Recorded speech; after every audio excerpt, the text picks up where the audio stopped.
Ötelere bahar vurmuş, bende kara kış.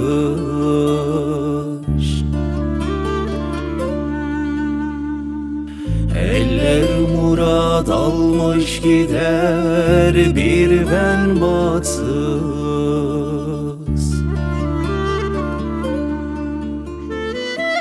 İçim yara bağlar aşktan, ölsem de olur, ölsem de olur, ölsem de olur. Ama ölmeden sesini duysam ne olur, duysam ne olur, duysam ne olur. Oy, oy, kurban olam, koyma beni bir başıma.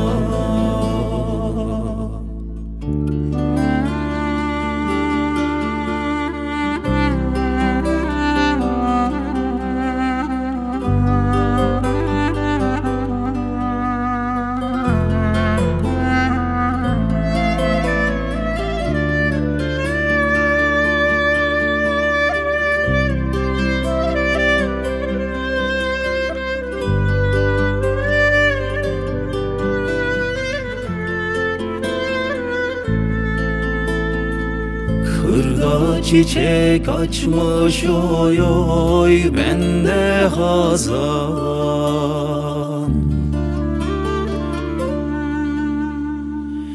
Bir haberin gelse yeter, yok mu yazıman?